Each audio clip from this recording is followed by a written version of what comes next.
Boa tarde a todos. Que a paz e as bênçãos do Senhor continuem em nossos corações hoje, agora e sempre, com a graça de Deus. Nós sempre, quando iniciamos um trabalho doutrinário, primeiramente chamar a atenção dos companheiros da importância desse momento que nós estamos participando. É muito importante para nós, cada vez, todas as vezes, em qualquer lugar onde nos reunimos, em nome de Jesus, buscarmos ter alegria, esperança e confiança em nossos corações, independente dos problemas ou dificuldades que porventura estejamos enfrentando. Por que essa alegria, por que essa esperança e por que essa confiança? É só recordarmos as próprias palavras de Jesus: onde dois ou mais estiverem em meu nome, aí também eu estarei. E temos certeza, mais de dois se juntam a nós em nome de Jesus. E nunca será demais nós pararmos para nos perguntar: o que é que eles vêm fazer aqui? O que é que eles estão fazendo aqui? Primeiramente, eles não vêm aqui para aprender conosco, mas sim para atender às nossas necessidades, estejam nós encarnados ou desencarnados. Qual deve ser então a nossa postura nesses encontros? Como deve ser o nosso comportamento?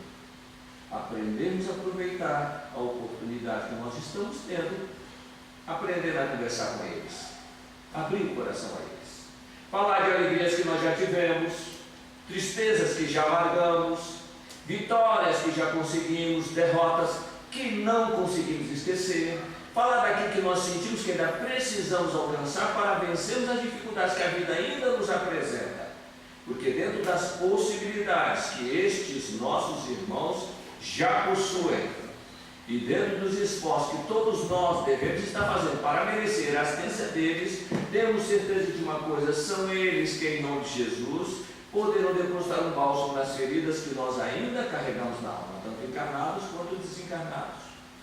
Até porque, a bem da verdade, deveria ser sempre pela presença deles que aqui nos reuníssemos, no corpo ou fora do corpo.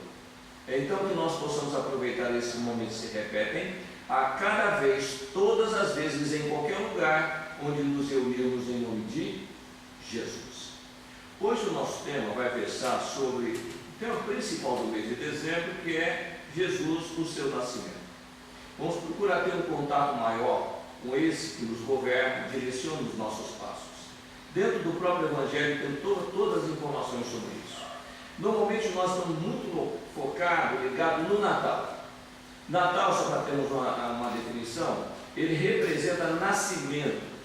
Só que com o nascimento de Jesus, a comemoração do seu Natal, deixou de ser pura e simplesmente nascimento, é apenas o nascimento de Jesus. Tanto assim que nós, quando falamos ou vamos acertar algum acordo com a pessoa e às vezes queremos usar isso como referência, nós dizemos: olha, eu vou na tua casa antes do Natal, então antes do nascimento de Jesus, comemoração dele. Ou então, de quando o Natal eu passo na sua casa. Então o Natal passou a ser para nós, pelo menos no mundo cristão, a referência de nascimento. Até onde nós compreendemos a grandeza desse nascimento. Esse que às vezes nós temos para analisar. Porque muitas das vezes nós dizemos que nós conhecemos Jesus, Jesus sabe de nós, Jesus me ama, sou amigo dele. Ele ser nosso amigo, isso não é novidade nenhuma, já comentamos sobre isso. Agora, ser amigo de Jesus é uma condição que ele que determina. Ele disse aos seus discípulos: vós sois meus amigos se fizer o que vos mando. Então, para ser amigo de Jesus, é fazer o que ele recomenda, fazer aquilo que ele manda. Tudo bem, se não achar, posso até estar enganado. Dentro disso, nós vamos verificar o seguinte: o nascimento dele. Quantos de nós enfrentamos dificuldades no dia a dia aí fora? Imagine, por exemplo, o seguinte: nós às vezes vamos ao médico, ser atendido, chega lá, uma fila imensa, o médico não apareceu ainda, não chegou, e às vezes nós estamos realmente incomodados, aí nós ficamos aborrecidos, porque as coisas não andam, não andam da forma como nós gostaríamos que fosse. Então, dentro disso, e às vezes nós ficamos lamentando, e às vezes nós colocamos essa dificuldade pelas dificuldades financeiras que às vezes que nós apresentamos, nós associamos uma coisa para outra. Não vemos aqui apenas uma maneira de entender a dificuldade momentânea. Porque, repara pelo detalhe, há 2.000 anos atrás não havia toda essa estrutura de médico que nós temos hoje. E nós vivíamos naquele tempo. E uma coisa que nos chama a atenção sobre o nascimento de Jesus é que o primeiro evangelho escrito foi de Mateus. Mateus apenas faz algumas referências de uma virgem que foi realmente anunciado o nascimento do Salvador, e que ele deveria realmente, mais tarde, após o nascimento, ir para o Egito. Foi anunciado porque o menino seria perseguido. Essa é a referência.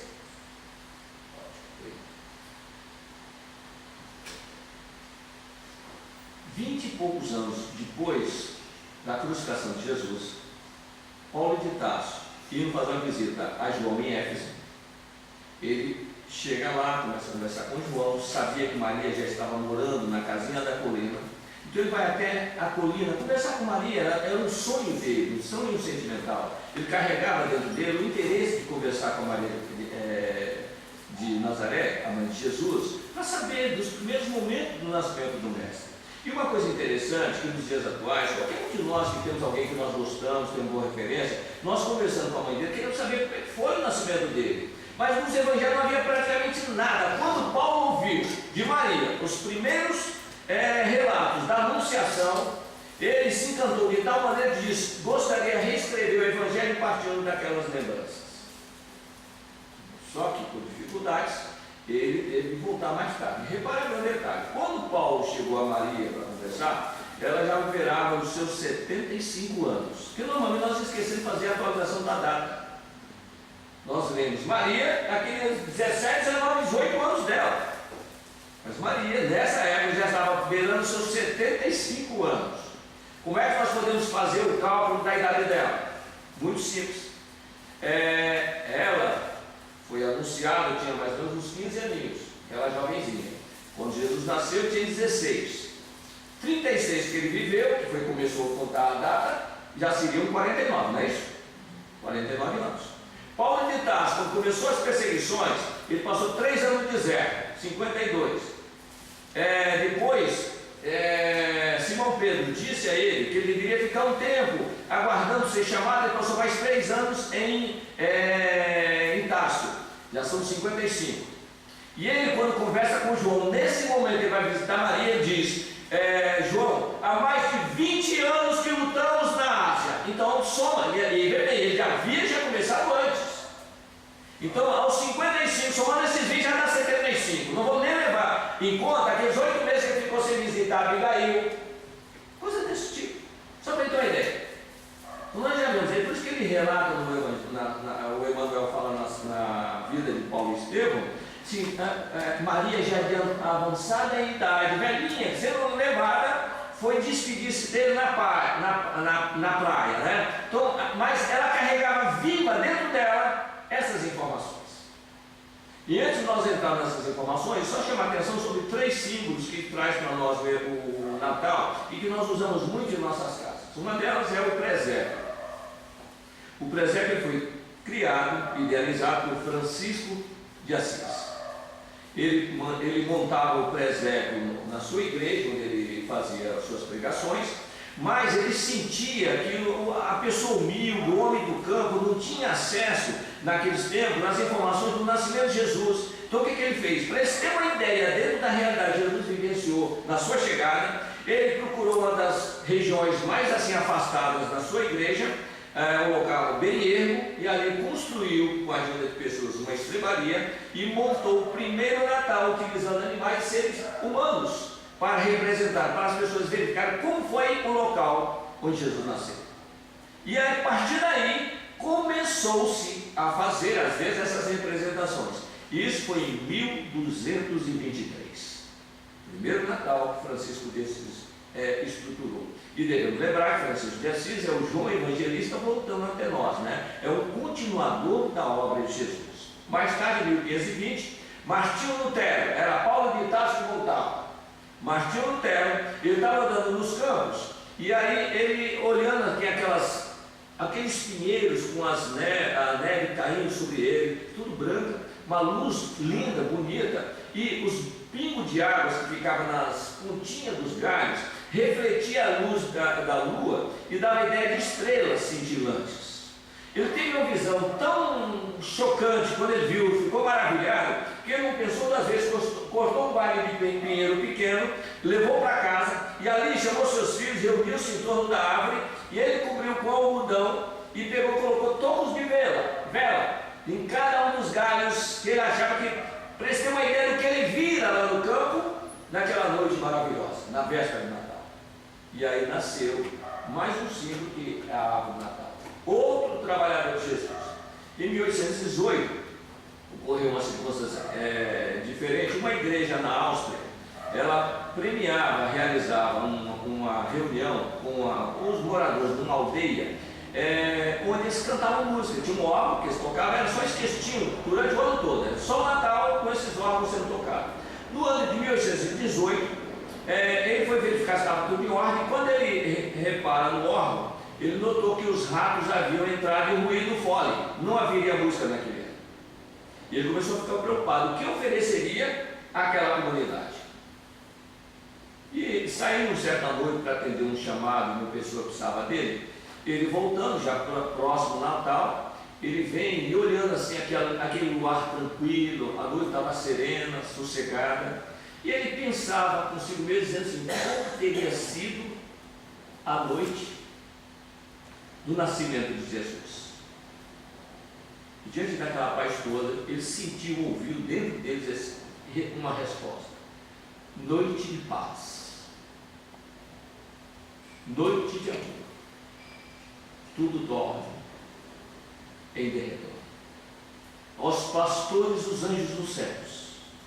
E ele guardou essas estrofes, essas primeiras frases, correu para a sua capela e aí começou a registrar todas as lembranças e compôs um hino que no dia seguinte, pela madrugada, fora trabalhando no texto, ele chamou o maestro e disse: musica essa letra que nós vamos cantar nesse Natal.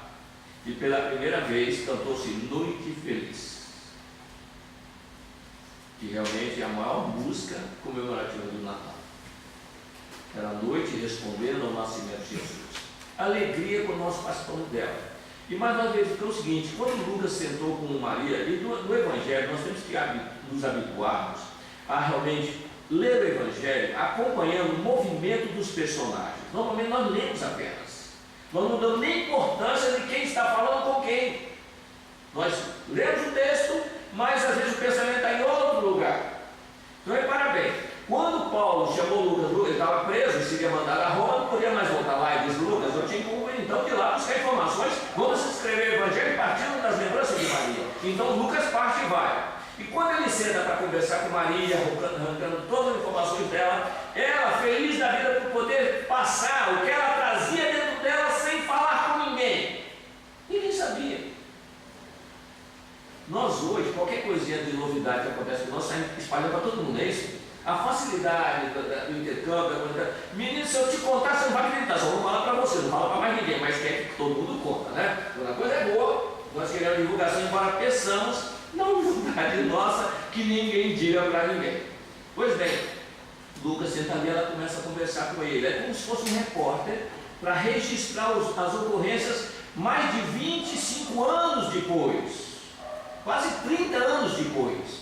Ele senta lá com ela para registrar aqueles primeiros momentos do nascimento de Jesus, da anunciação. Então ela começa dizendo que ela tinha uma prima, Isabel, casada com Zacarias, e que Zacarias, certo ano, ele fora sorteado para fazer realmente as preces dentro do templo.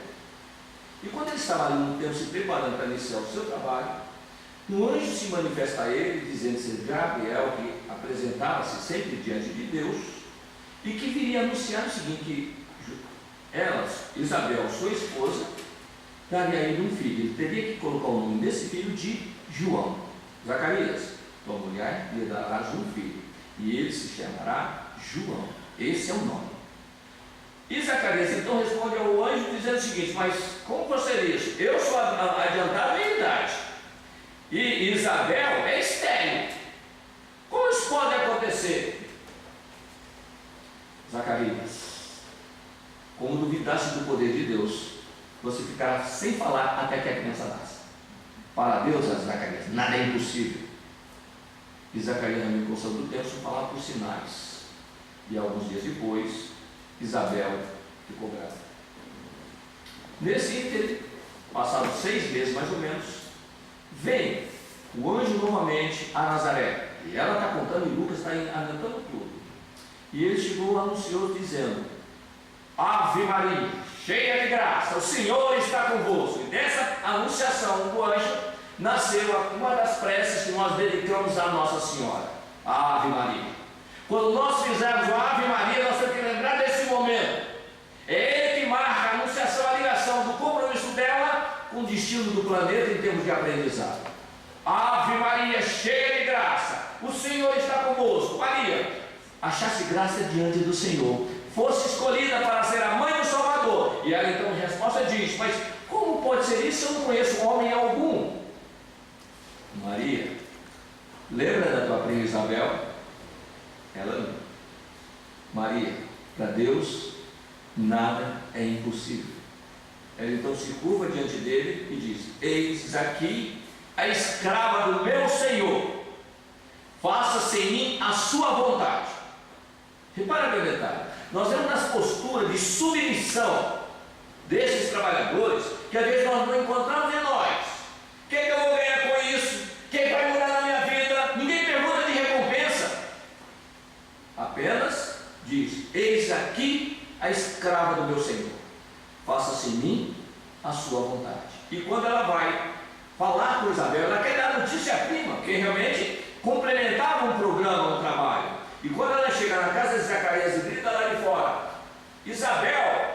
Isabel vem ao encontro dela e dizendo: bendita sois vós entre todas as mulheres, pois quando meu filho ouviu a tua voz, ele alegrou-se dentro do meu ventre. Foste escolhida para ser a mãe do Salvador, Maria. E as duas se abraçaram e se regozijavam. E Lucas encerra esse primeiro momento com ela dizendo o seguinte: e Maria guardava tudo isso no seu coração. Por aquele tempo surgiu uma proclamação imperial obrigando todos a irem ao recenseamento. Repara, hoje nós temos recenseamento, o recenseador vai vir lá nos caras. Se vier na hora que eu estiver ocupado, não vou atender. Né? O recenseador vem fazer a coleta dos dados. Nós já implicamos na vida dele. Olha, eu venho que atender na hora que eu chegar, não vou parar um dia em casa para atender ninguém. Ele vem na nossa conta. Só para ver a mudança que houver nos tempos nesses 2000 anos. As comunidades de facilidade de serviço público. Só que naquele tempo não tinha essa facilidade ainda. Por isso que tinham que ser grandes espíritos de escola para suportar realmente o compromisso. Pois bem, saiu o edito, tem que se recensear, e é o seguinte: não pode ser em correio que não havia, em departamento não, tem que ir na cidade onde ele nasceu. E José era de Belém, e ele determinava o lugar do recenseamento. E aí nós temos uma mãe grávida, já próximo do nascimento, tendo que fazer uma viagem de quase 40 quilômetros, montada num burrinho, puxado pelo seu marido. Nós não vemos essas dificuldades com Maria, percebe? Nós não olhamos isso. Parece apenas nascer simples, milagroso. Nós não percebemos que eles passavam por todas as dificuldades que normalmente nós também passamos. É aquela mulher, um burrinho puxado, e não tem um lugarzinho vazio para parar, um restaurante, um lugar para descansar, não havia naqueles tempos. Era a partida direta. Hoje nós temos, por exemplo, só para ter uma ideia do que nós temos que agradecer de recursos que nós recebemos. Você vai para um lugar que está com dificuldade, você liga para um parente, você fala com alguém: olha, dá para você ver aí, você pode reservar um lugar para mim? A gente toma as providências por antecipação. Percebe a diferença? Então, você quando chegar lá, você já sabe o que vai acontecer. Não, chegaram lá depois dessa viagem de vários dias, cansados, uma jovenzinha sem grande experiência da vida, forte, vigorosa, sim, mas faltava vivência do dia a dia. E aí quando chegaram na cidade, diz: olha, não tem lugar nenhum para vocês dormirem e ficarem. Nada. Imagina se chegar num lugar diferente, numa situação dessa, sem saber onde vai dormir, onde vai ficar, como vai fazer. E aí o estalajadeiro diz: olha, mas eu tenho aqui do lado uma estrebaria, se o senhor quiser, seu nome é José. Se o senhor quiser, seu José, o senhor pode ir lá e arrumar a estrebaria. É a única coisa que eu posso fazer. E ele vai lá e começa a limpar a estrebaria. De certa maneira, as dificuldades estão do lado de cá, mas do outro lado da vida, a alegria explodia. O primeiro passo estava sendo dado. Havia os pastores dos campos, e quando eles estão ali descansando na hora noturna do trabalho, surge um ser celestial e diz: não tem mais, trazemos boas notícias. Nasceu o Salvador, e o sinal será esse: ide a Belém, e numa estrebaria encontrarás um casal e uma criança numa manjedoura. Esse é o sinal. E mal ele termina de falar, aparece uma milícia celeste. Maria está tudo contando para Lucas. E eles começaram aquela vozerio cantando: glória a Deus nas alturas e paz na terra a todo homem de boa vontade. Nasceu o Salvador. E essa milícia realmente se esparge com os seus anúncios, e os pastores deixam todas as ovelhas lá e correm até Belém para verificar realmente se aquilo estava acontecendo. E ao chegarem na estrebaria, contam tudo a Maria, tudo o que ouviram do ser celestial que desapareceram e da milícia celeste que chegaram logo a fazer. E Lucas novamente encerra aí: e Maria guardava tudo isso no seu coração. Circuncisão 8 dias depois, mais tarde já recomposta do período de gestação, de gravidez, da recuperação. Ela vai levar o filho, que é o primeiro do templo de Jerusalém, tem que levar em Jerusalém para apresentar o primogênito, como mandava a lei de Moisés. E quando ela chega com aquela criança no braço, ainda nos seus primeiros dias, para ser apresentada no templo, havia ali um homem temente a Deus chamado Simeão, que vem, levanta-se já bastante adiantado de idade, vai até o encontro dela, toma a criança dos braços, ergue ao alto e diz: Senhor, pode me despedir agora, porque como me disseste que eu não morreria sem ver a glória de Israel, está aqui a salvação do mundo. E aí explica Maria realmente o que ele havia ouvido daquele que realmente ele escutava, dizendo que ele não morreria sem que visse o Salvador. E nisso chega também Ana, com 84 anos de idade, que também profetiza sobre realmente a figura daquele menino de alguns dias. E o Evangelho de Lucas diz que Jesus crescia em beleza e perfeição. Nós às vezes, quando falamos de Jesus, não vemos ainda a hierarquia que ele representa. Não sei se já repararam, o trato que nós temos com Jesus, nós não temos referencial, ou pelo menos não construímos referenciais para saber entre nós e a posição que ele ocupa. Ele desceu tão ao nosso nível que nós achamos que ele já igualou a nós, e nós nos igualamos a ele. Nós temos uma referência no próprio Evangelho. 30 anos depois desse acontecimento, nós temos ali, João Batista era primo de Jesus. João Batista e Jesus eram primos. A diferença é 6 meses. Brincaram e conviveram juntos. Mas João Batista então começa o seu trabalho aos 30 anos. Jesus ainda não havia começado. E João já despertava o interesse de muita gente. Tanto assim que muitas das vezes vinham comitivas de Jerusalém perguntar a João se ele seria Elias, Jeremias dos profetas. E ele respondia: não, não sou. Mas no meio de vós há alguém que eu não sou digno de desatar a correia de sua sandália. Repara pelo detalhe: no meio de vós há alguém. Ele não sabia quem era, só sabia que já estava, mas não sabia quem era. Normalmente, quando nós ouvimos uma notícia superior sobre alguma coisa que está em andamento, nós queremos saber quem é, onde é que está. João não se preocupa com isso. Eu só sabia que estava, tanto que ele afirmou: não sou eu, mas no meio de vós há alguém que não sou digno de desatar a correia de suas sandálias. Mais tarde, Jesus falando sobre João Batista, ele diz: que foste ver no deserto um caniço balançando ao vento, ou foste ver um profeta? Em verdade vos digo, muito mais do que um profeta, pois dos nascidos de mulher, João Batista é o maior de todos.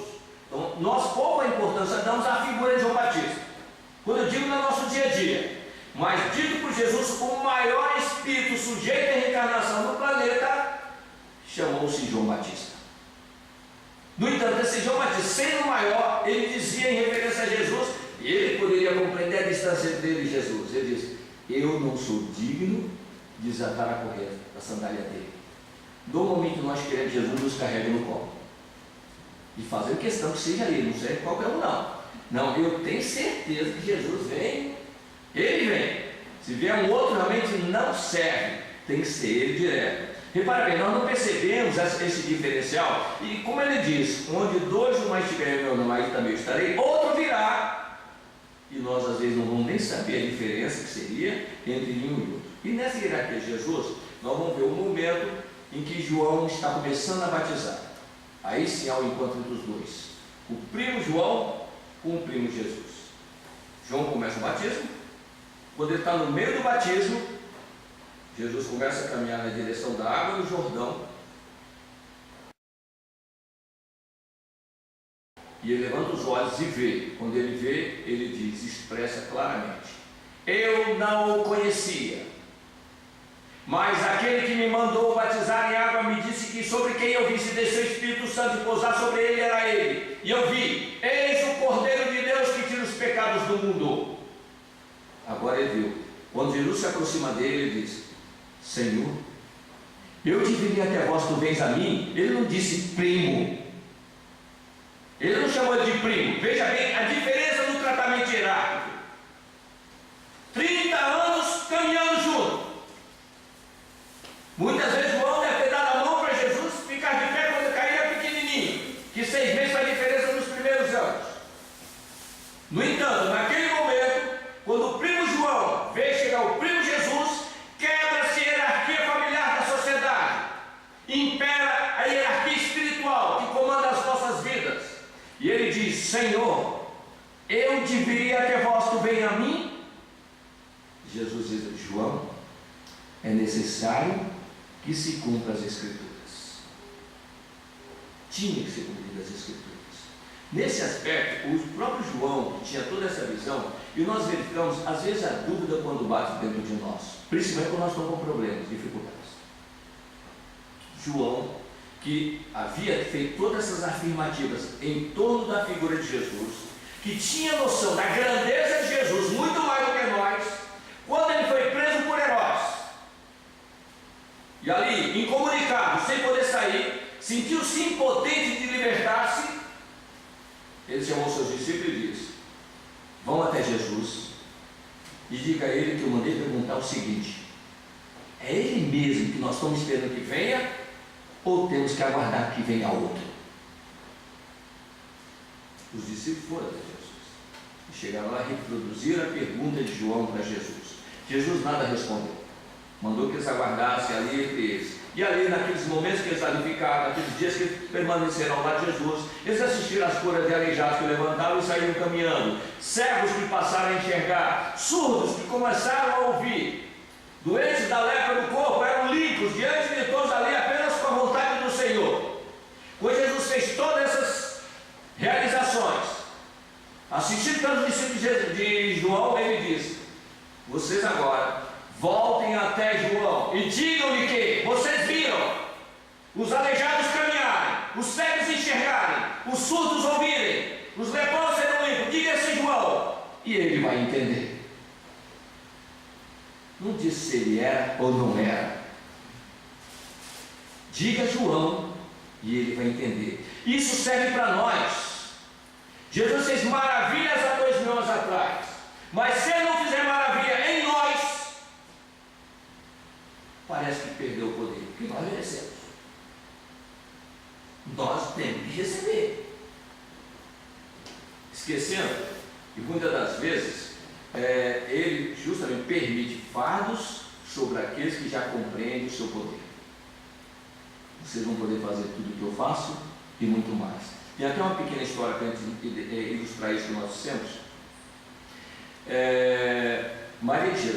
Teresa de Jesus, uma grande seguidora do Mestre, certa feita levando mantimentos para uma região pobre, necessitada, sua canoa, que ela ia com as suas companheiras, bateu nas pedras e virou no rio e perdeu todos os alimentos. Elas quase morrem afogadas, com muito esforço chegaram até a beira da praia, do rio.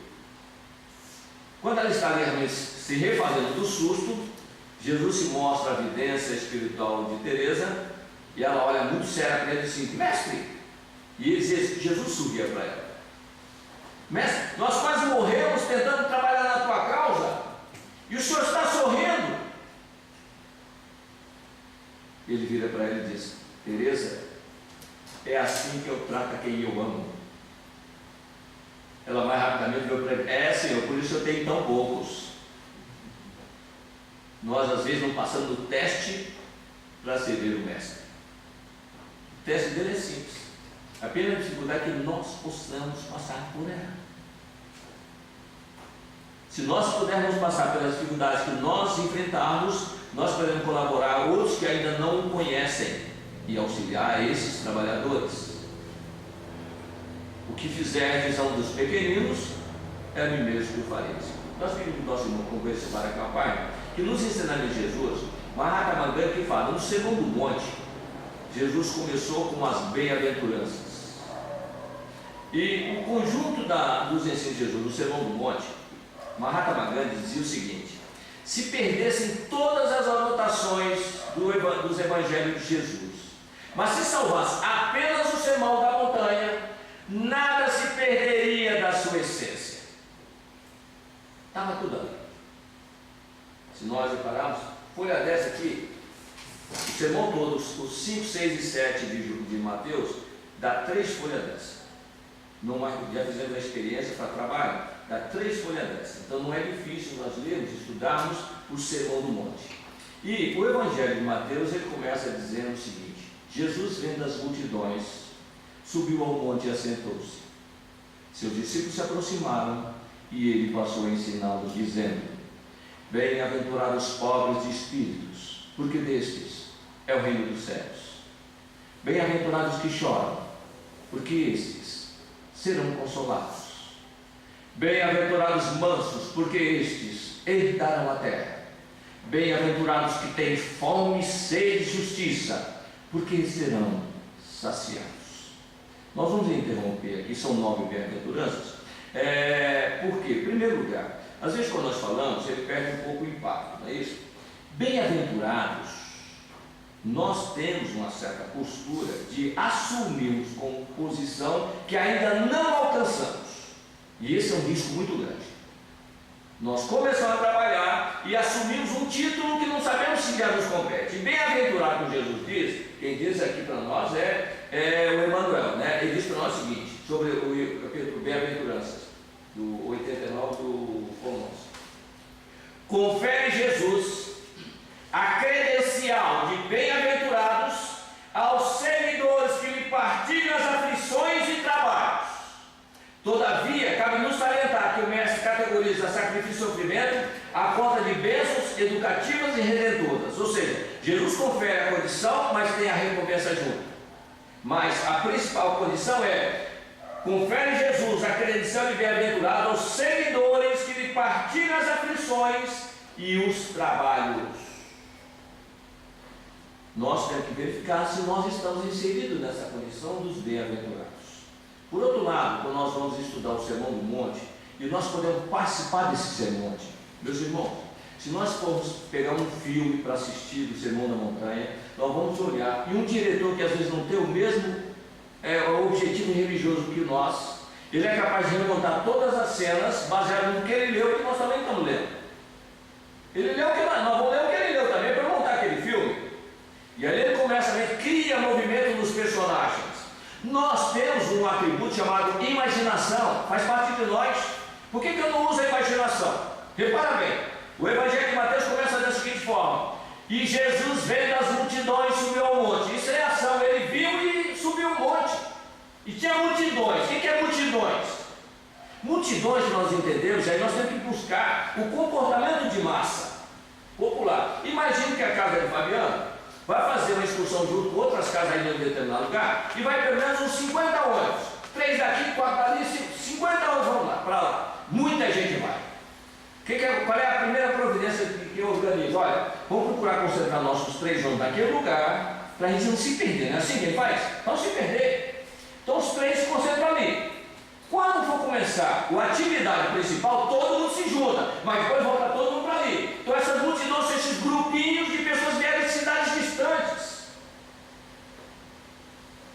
Emmanuel conta para nós há 2000 anos que Lívia esteve no Sermão do Monte, nesse Sermão do Monte das Bem-aventuranças.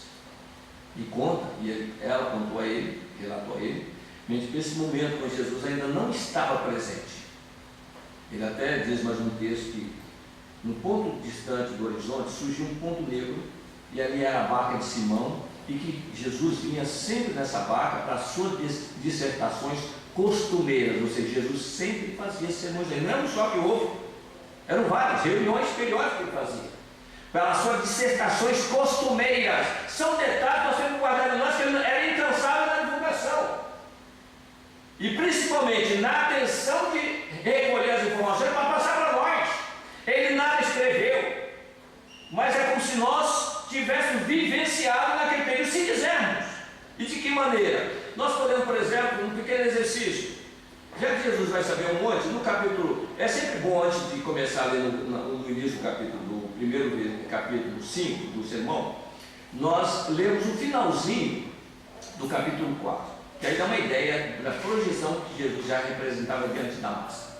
Lá diz o seguinte: Jesus percorria toda a Galiléia, de todas as cidades de Jerusalém, de Tiro, de Sidom, do outro lado do Jordão, vinham pessoas de todas as localidades, e traziam seus doentes, e ele curava a todos. Grandes multidões o acompanhavam. Então aí já nós podemos ter uma ideia da massa de pessoas que acompanhavam Jesus. Onde ele ia, as pessoas estavam. Como ele vinha fazer a predicação dele nesse monte, nem todos tinham barca para atravessar, mas vinham cercando o lago, e quando ele chegava, estavam os seus grupinhos lá formados. Então nós podemos tomar uma posição no meio do caminho, que se ele vai subir o monte, ele tem que passar por um caminho. E não tem muitos caminhos, só tem aquele para ir. Então o que custa para nós escolhermos o caminho que nós vamos ver, que ele vai passar por ali quando ele vai subindo. E aí o Emmanuel diz que a barca de Simão acostar e as pessoas foram receber o mestre. Ali havia realmente mães sofridas, desiludidas da vida, publicanos pecadores, mulheres adultas, pessoas de várias formas e maneiras, lutando pela dificuldade, crianças também perambulando, todos reunindo em torno do mestre. Ele começa a subir aquele monte. Nós nos postamos fora do caminho para deixá-los passar, não vamos interromper a subida deles. Mas nós podemos perceber que do lado de Jesus vem um homem de barba espessa, sorriso ingênuo, ombros largos. Esse é Simão Pedro. Foi na barca dele que Jesus veio. Quando ele passa por nós, nós podemos olhar Simão e dizer: Simão, nós os cristãos do futuro agradecemos ter suportado nesses ombros o evangelho que Jesus te confiou. Obrigado por ter feito chegar até nós. E ao lado de Jesus tem um outro homem com alguns pergaminhos do lado de baixo do braço. É Mateus, que vai escrever tudo para nós. Então nós também vamos agradecer a Mateus. Nós, os cristãos, agradecemos ter registrado todas as ocorrências que houver aqui hoje, para que nós pudéssemos sentir o que foi esse grande encontro que Jesus realizou, e podermos também participar dele, mesmo através dos séculos. E aí nós vamos subir, aí voltamos de novo, vamos ler o trecho. E Jesus, vendo as multidões, subiu aos montes e assentou-se. E os discípulos se aproximaram, e ele passou a ensiná-los, dizendo: Bem-aventurados os pobres de espírito, porque desses é o reino dos céus. Bem-aventurados que choram. E nós paramos de novo, porque agora, com os novos recursos da imaginação dentro de nós, e sabendo a companhia que sempre estiver ao lado de Jesus, quando ele diz: Bem-aventurados os pobres de espírito, nós vemos aqueles seres alados, celestiais, se ajoelharem diante dele, porque sabe quem está falando. E foi a eles que Jesus fez a primeira salvação. Bem-aventurados os pobres de espírito, que desses é o reino dos céus. Só existem duas bem-aventuranças no presente indicativo no Sermão do Monte. Essa e a outra próxima, que nós vamos chegar nela. É o reino dos céus. Aqueles seres celestiais se ajoelhavam. Jesus salvou primeiramente. Era a comitiva de Jesus presente em todos os momentos. Onde dois ou mais estiverem em meu nome, aí também estarei. E aí, naquele momento estava a pleide de anjos a serviço de Jesus na crosta planetária. Ele vira-se para nós e diz: Bem-aventurados os que choram, serão consolados. Bem-aventurados mansos de coração, porque esses herdarão a terra. Bem-aventurados que têm fome e sede de justiça, serão saciados. Bem-aventurados os misericordiosos, porque esses alcançarão misericórdia. Bem-aventurados os pacificadores, porque esses serão chamados filhos de Deus. Bem-aventurados que forem perseguidos por amor da justiça, porque desses também é o reino dos céus.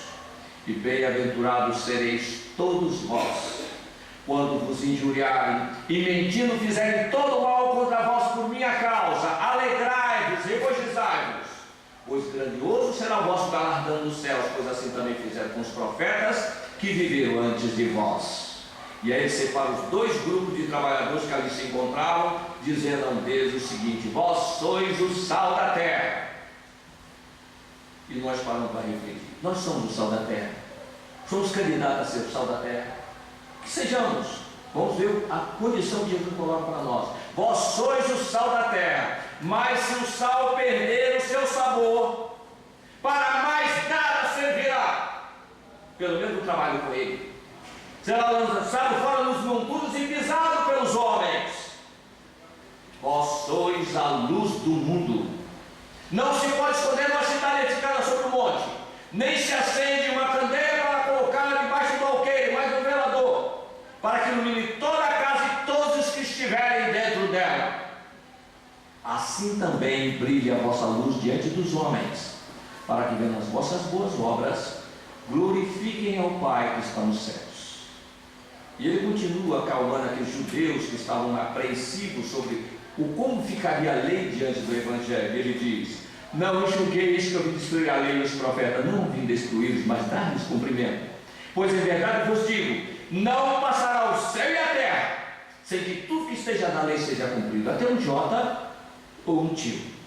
E todo aquele que não cumprir o que está na lei e ensinar aos homens a fazê-lo, será considerado o pequenininho no reino dos céus.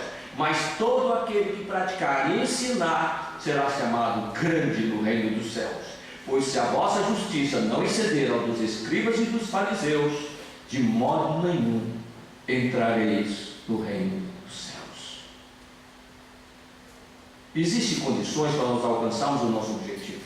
Não apenas clamando, pedindo, solicitando.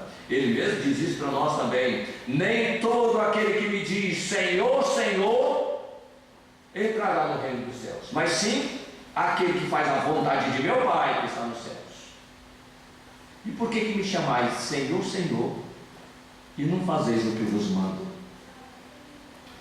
Nós paramos aqui para refletir sobre uma coisa: quantos de nós não gostaria de fazer o que Jesus faz? Ser iluminado por Ele, abençoado por Ele. Eu posso dizer por mim mesmo, quando eu comecei dentro da doutrina, ouvia falar e eu comecei a ler o Evangelho, quantas vezes eu não imaginava ser um médico, chegar lá e colocar a mão: eu quero que fique curado, e a pessoa fica curada. Quem não sonha com isso? Nós sonhamos fazer o que Jesus fez. Às vezes para nós não serve menos, é dentro do que Ele fez. Vamos refletir, vamos nos colocar dentro de uma realidade. Nós temos alguns personagens que Jesus atendeu diretamente, foi ao encontro deles, socorreu dos seus pedidos. Se nós fizermos o que esses personagens fizeram, nós seremos também atendidos por Jesus. Então vamos procurar fazer o que eles fizeram. Jesus está muito distante de nós nas suas atitudes. Qualquer coisa nós estamos nos aborrecendo, qualquer coisinha dentro de casa nós já perdemos o controle.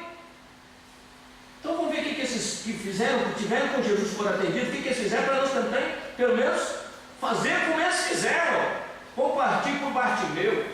Jesus vai até Jericó. Jericó está lá, tem um homem chamado Bartimeu, que está cego, sabia que Jesus estava na cidade, queria ser curado por ele. Ninguém levava Bartimeu até Jesus.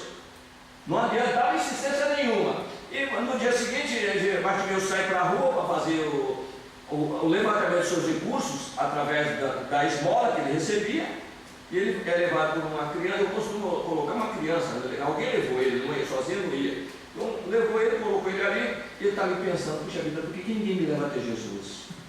Talvez se ele me visse, ele poderia me curar. Ele curou tanta gente, eu tenho escutado que ele curou. E ele está aqui na cidade agora. Quando ele está absorto, ele não está nem preocupado se estava dando moeda para ele ou não. Agora para ele o importante não é a moeda, é a cura dele. É a presença de Jesus ali ao lado.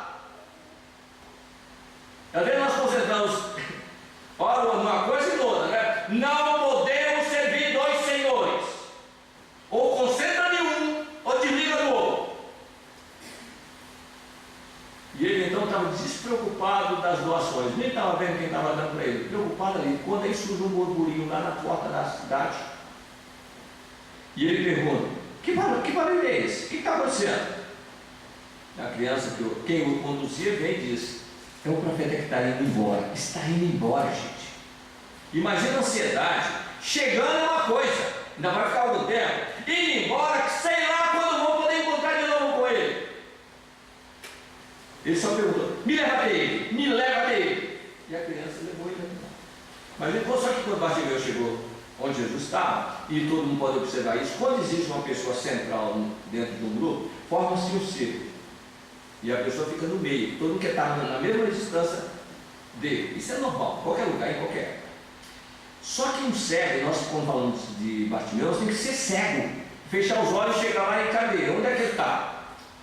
Tanto é que ele não sabia, as pessoas ali pararam, a criança ele me leva, ele, não, tem muita gente na frente, Bartimeu, não dá para ir não, lá, só podemos ir até aqui. Aí ele começou a gritar: Senhor, filho de Davi, tenha compaixão de mim! Senhor, filho de Davi, devolva a minha visão! Gritando, mas gritando na cara das pessoas que eu não via. Ele não vê, Bartimeu não vê, e nós não vemos que ele não vê, sou mais cego do que ele.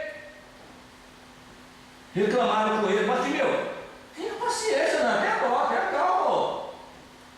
Você está incomodando, Bartimeu. Bartimeu então fica sem saber o que fazer. Jesus levanta a mão e diz: deixe passar o cego. É uma ordem: deixe passar o cego. Faz-se um carreiro, Bartimeu começa a caminhar para ali, a criança vai na frente. Só que quando a criança chega diante de Jesus, ela para, porque ela está vendo e tem a noção de distância. Bartimeu não está vendo, ele chega e dá 2 chutes no calcanhar da criança na frente, porque ele não deu para parar até. Aí quando ele está ali refeito, se recompondo, ele sente 2 mãos nos ombros dele. Isso nós podemos ver. Imagina Bartimeu ali, aflito, ansioso, aquelas 2 mãos pousam sobre o seu ombro. Ele mal consegue respirar. E ele escuta uma voz que lhe diz: que queres tu de mim, Bartimeu? Ele pensa, ele medita, a voz quase não sai da garganta. Ele diz: que eu veja de novo, Senhor. Sai no ímpeto. Jesus, calmo, tranquilo, novamente diz a ele: Bartimeu, você acha que eu sou capaz de dar-te a visão, Bartimeu? E ele pensa de novo: o que ele está pedindo? O que responder agora? E ele dá a resposta: se o Senhor quiser, eu verei. Pois seja feita de acordo com a sua vontade, Bartimeu. E aí está o segredo de Bartimeu: se o Senhor quiser, eu conseguirei. Se o Senhor quiser, eu sairei desse problema. Mas se o Senhor quiser, não, e a exigência que a gente está fazendo é nos tirar da dificuldade. Porque Ele veio para nos ordenar. Ele não recebe ordem de nenhum de nós. Porque se nós somos capazes de dar ordem a Ele, imagina os que estiverem debaixo de nós. O que é que nós não fazemos? Imagine que não faremos com os que estão abaixo de nós. Outro personagem que nós também temos, que podemos referenciar, é a cananita. É a prova da humildade. Jesus está indo para a terra de Sidom. No meio do caminho, uma mulher põe-se ao seu lado gritando: Senhor, filho de Davi, tenha compaixão de nós. E a filha só gritando, um demônio lança do fogo na água no chão. Jesus caminhando estava, Jesus continuou caminhando. Ela continua gritando: Senhor, filho de Davi, tenha compaixão de nós. Minha filha sofre tanto, um demônio lança do fogo na água no chão, Senhor, tenha pena de nós. E os discípulos então, incomodados por aquela arenga daquela mulher, e isso pode às vezes acontecer conosco. Nós às vezes estamos no trabalho de assistência, de ajuda, de auxílio, e as pessoas vêm e despejam em cima de nós os problemas. Oh meu Deus do céu, tudo outra vez, a mesma coisa de sempre. E a gente percebe, ela está com problema. Lembramos até, abrindo um parênteses, Chico Xavier certa-feira passou por uma experiência dessa. Uma mulher foi no trabalho dele e perguntou: eu quero falar com o Chico Xavier. Ele não está na casa dele, o chefe falou. Ela foi para a casa do Chico e disse: cadê o Chico? Queria falar com ele. Não, está no trabalho dele. Ela voltou lá: não, ele disse que está aqui. Olha, o Chico está aqui trabalhando, não está aqui para atender toda hora, não vai parar para atender. Vai lá você falar com ele. Passou a noite toda, o Chico está sem saber de nada. Ele vai para o centro de trabalho. Quando ele volta à noite, já altas horas da noite, está lá a mulher na porta esperando por ele. Chegou para ele, quando ele chegou, ele disse: boa noite, minha irmã. Ele disse: Chico, você pensa que eu tenho o que para ficar diretor atrás de você? Deu 2 socos nele, um de cada lado. Me dá um passe agora. Então um passe. Como é que eu posso ter equilíbrio para dar um passo agora nessa irmã? Aí o Emanuel do lado dele disse: Chico, deu um passo na nossa irmã. Ele então se concentrou e deu um passo na irmã. Ela levantou e disse: muito obrigado, Chico. Deus te abençoe. Ela foi embora e o Chico virou para o Emanuel e disse: mas irmão, você não acha que eu estou com a razão? Sim, Chico, você está com a razão, mas ela está com a necessidade. Nós às vezes não queremos trocar, né? Razão pela necessidade, mas reclamamos para servir com a nossa razão. Então, dentro disso, vamos voltar na cananita. Ela fica ali parada e os discípulos vão lá: mestre, despede essa mulher que ela está nos incomodando. E Jesus então vira-se à mulher e diz: mulher, eu vim para as ovelhas desgarradas da tribo de Israel. Mas Senhor, minha filha sofre tanto, ora me derrama a lança no fogo, na água, no chão, tenha compaixão de nós. E eu vejo essa mulher, quando eu leio essa passagem, ajoelhada no pó da estrada. E aí Jesus vira para ela e diz: mulher, você acha que é justo eu tirar o pão da boca dos filhos para lançar aos cães? E a mulher coloca o rosto no pó da estrada para responder: o Senhor tem razão. Mas tu sabe, Senhor, que os cães comem das migalhas, aquele cai da mesa do Senhor, só quer tua migalha. Jesus então vai, levanta a mulher e diz: por causa destas palavras, mulher, sua filha já está curada. O cuidado com as palavras, a humildade, a submissão, a resignação e a palavra certa para merecer o atendimento correto daquilo que nós buscamos. Era assim também quando Jesus estava. Dentro desse aspecto todo, vamos aproveitar, nosso tempo já acabou, tem 2 minutos mais. Vamos voltar no nosso dia a dia aqui. Jesus representa a confraternização. Uma das poucas coisas que Jesus nos pediu é reconciliação. Recomendou a nós todos o seguinte: nós precisamos que nós procurássemos amar os nossos inimigos e orássemos pelos que nos perseguem tal inimigo.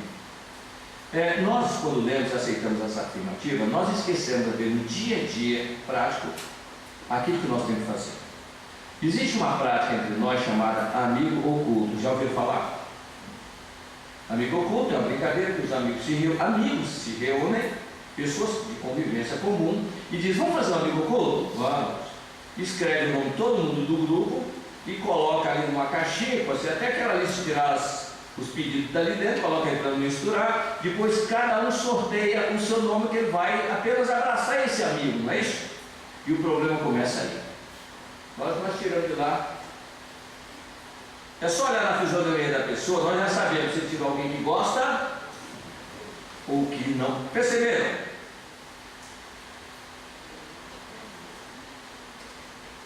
Finge que gostou. Finge que gostou. Aí diz o seguinte: o que vai ser? É segredo, parece que você não gostou. Não, é para ninguém saber, porque eu adoro essa pessoa. E depois, durante vai levar 15 dias para realmente entregar o presente. É aquele tal de: quer trocar comigo? Vamos trocar? Não é por nada não, né? Qualquer um que te faz, tudo bem, mas daria para trocar comigo? Repara bem, nós às vezes somos reunidos no mesmo programa de vida, seja aqui, seja no trabalho, seja em casa, seja na sociedade que nós convivemos, às vezes com temperamento diferenciado, mas alguma coisa nos reúne. E esses nossos irmãos, quando nós vamos sortear o nome, ele tira o papel da nossa mão, bota outro na mão, vem pegar aquele que nós temos que dar um abraço dele. Sabe por que isso? Que quando nós formos mergulhar, ele disse: Messias, você vai nascer na casa dele. De jeito nenhum, eu não consigo nascer na casa dele, passar o dia todo, toda a vida toda com ele, eu não suportaria, eu prefiro continuar aqui ainda. Não, mas você precisa mergulhar, você precisa melhorar, ele também tem que ir. E vocês têm que se harmonizarem. Mas não poderia ser um na casa do outro. Bom, nós podemos fazer o seguinte programa: ele vai nascer numa casa e vai nascer na outra. Só que, periodicamente, em festividade, junto com amigos, vocês vão se encontrar. E aí você vai dar um abraço dele, tá bom assim? Assim é fácil. É só 2 horinhas por vez, cada mês. Quer dizer, 4, né? Meu aniversário dele, talvez se eu for, não sei, dele eu não vou, mas se ele é meu, não posso dizer que não, né? No Natal, no Ano Novo, tá bom, vai ser no máximo 6 vezes que eu vou fazer isso. Gente, entre 6 vezes no ano todo, ou 365 dias, todas as horas, gente, é um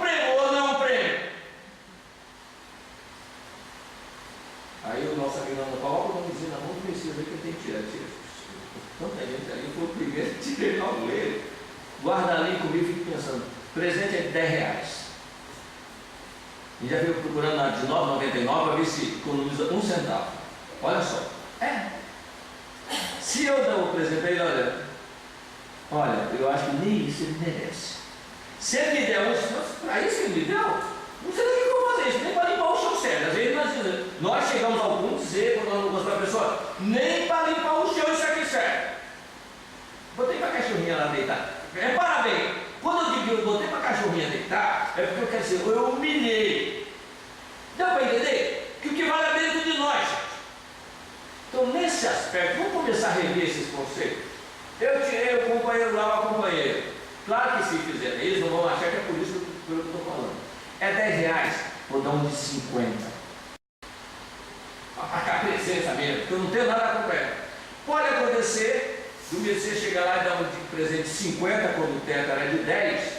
Aí a gente começa até a ficar meio emocionado, imaginando a reação dela, né? Um presente bem melhor do que todo mundo estava dando. E aí a alegria que ela vai ter. A gente até começa a se emocionar por conta. Nós temos essa sensibilidade, é meio que eu me emocionado. Olha, quando ela abrir esse presente de R$50, quando a verdade é só de 10 que vai dar, ela vai ficar tão agradecida, tão alegre. Eu acho que ela vai chorar, ela vai me abraçar. Eu começo a chorar, só me vendo, imaginando a reação dela. Aí quando eu estou olhando ela lá, já não estou nem preocupado com o meu presente que eu vou receber, estou com dela que ela vai abrir, vai ficar aquela emoção toda, vai me ressaltar diante de todo mundo. Olha que Messias me deu, Messias me deu. Aí ela abre o presente e diz, Messias, não tinha de outra cor não? Eu vou lá, abraço. Minha irmã, se você gostou, eu troco a cor que você quiser. Nesse momento, meus irmãos, se nós conseguirmos fazer esse abraço fraterno, nós não temos ideia de quanto peso nós libertamos das nossas costas na vida futura. Porque Jesus foi bem claro, quem é no pouco, também é no muito. Então isso aí é tão pouco. E nós estamos fazendo muito dentro da nossa possibilidade. É apenas para não esquecer, muito cuidado quando nós estamos com 10, 20 amigos numa reunião e chega um desafio desse, depois nós dizemos para as pessoas, olha, estava tudo muito bom até a hora que ele chegou. Depois chegou e estragou tudo. Muito cuidado com isso, porque na verdade o que eu estou fazendo? Estou colocando o peso de 30 amigos com o desafeto. E ainda mais, o peso dele é muito maior do que o da amizade de vocês todos. Quando em verdade o peso de um amigo deveria valer por 30 inimigos. Vamos rever os valores nossos, respeitando aquele que nos ama, valorizando seus sentimentos. E aí nós estamos sendo gratos. Que o Senhor nos abençoe de sempre, com a graça de Deus, e que um bom Natal, um bom Ano Novo para Deus.